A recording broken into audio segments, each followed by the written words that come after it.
Guys, mag-wiring tayo ngayon ng 4 na 3-way switch at kinokontrol nito ang dalawang ilaw. So ito yung ilaw sa ground floor at ito naman ang ilaw sa second floor.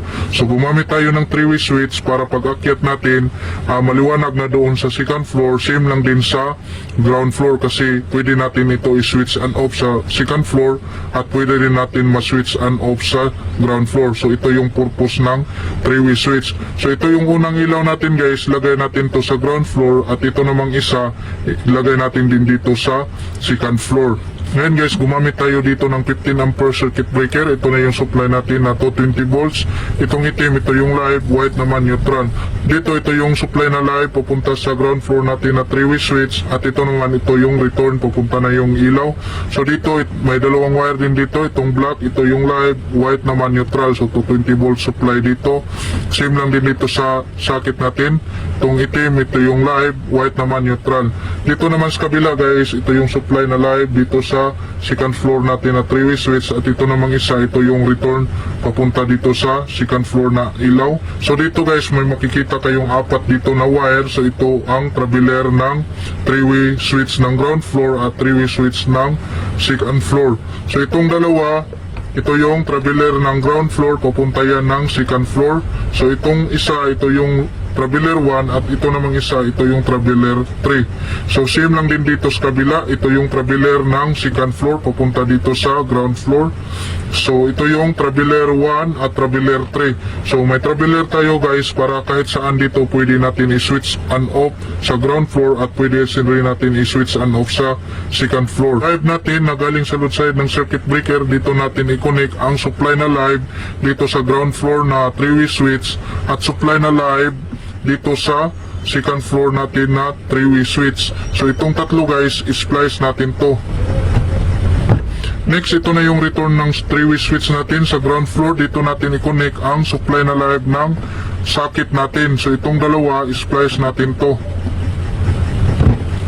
Next, dito naman tayo sa supply na neutral na galing sa load side ng circuit breaker. Dito natin i-connect ang supply na neutral dito sa ground floor na socket at supply na neutral dito sa second floor na socket. So itong tatlo guys, splice natin to.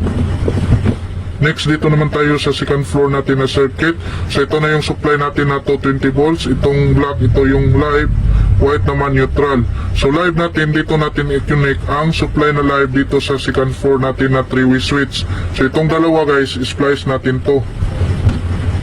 Next, dito naman tayo sa return ng 3-way switch natin sa second floor. Return ng 3-way switch, dito natin i-connect ang supply na live dito sa socket natin sa second floor. So itong dalawa guys, splice natin to.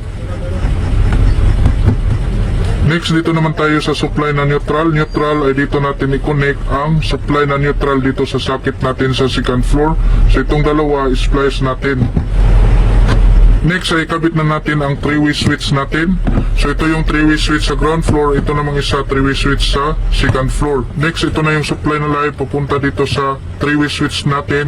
At itong isa, ito yung supply na live na return papunta yan sa ilaw. So itong itim natin na supply na live, dito natin i-connect yan sa may marka na 0 sa 3-way switch. So connect natin dito. Next ay ang dalawang traveler naman natin ang i-connect dito sa unang switch. So ito yung traveler 1 at traveler 3. So itong traveler 1 guys, dito natin yan i-connect sa may marka na 1 dito sa 3-way switch 1 natin sa ground floor. At ito naman yung traveler 3, dito natin yan i-connect sa may marka na 3 sa 3-way switch 1 natin. Next, ikabit na rin natin yung traveler sa pangalawang switch natin na 3-way. So ito yung traveler 1 at traveler 3. So itong traveler 1 guys, dito natin yan i-connect sa may marka na 1. At itong traveler 3, dito natin yan i-connect sa may marka na 3. At itong return natin na papunta sa ilaw ay dito natin yan i-connect sa pangalawang switch. Dito natin i-connect to sa may marka na 0. Next, ikabit naman natin yung 3-way switch sa second floor. So ito na yung traveler na galing sa unang switch dito sa ground floor. At ito namang dalawang wire, ito na yung traveler na galing sa pangalawang switch dito sa ground floor. So ito yung traveler 1 at traveler 3. Dito naman, ito yung traveler 1 at traveler 3. So unahin natin tong traveler 1 sa unang switch sa ground floor. So traveler 1, dito natin yan i-connect sa may marka na 1. Traveler 3, dito natin yan i-connect sa may marka na 3. Next, ito namang return na pupunta sa socket natin, dito natin yan i-connect sa unang switch ng 3-way switch sa second floor natin. Sa may marka na 0, dito natin to ipasok. Next guys, ikabit naman natin tong traveler na galing sa pangalawang switch sa ground floor. Ito yung traveler 1 at traveler 3. So traveler 1, dito natin yan i-connect sa may marka na 1, dito sa pangalawang switch natin sa second floor, 3-way.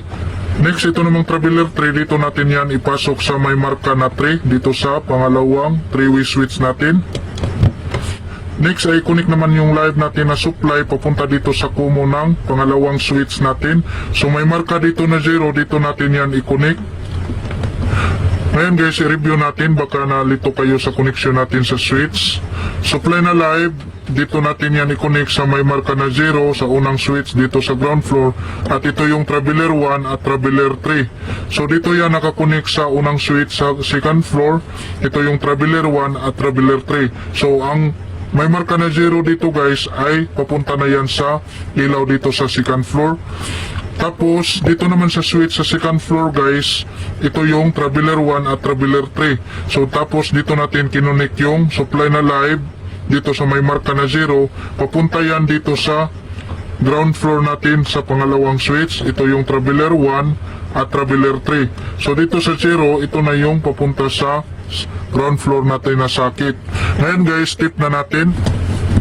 Next, lagay na natin yung valve sa ground floor at ito namang isa sa second floor. Next, una natin ang circuit breaker. Next, una natin ang ilaw dito sa ground floor. At kapag umakyat tayo sa second floor, una din natin itong ilaw. Pagdating natin sa second floor, pwede natin i-off yung sa ground floor at pwede rin natin i-off dito sa second floor.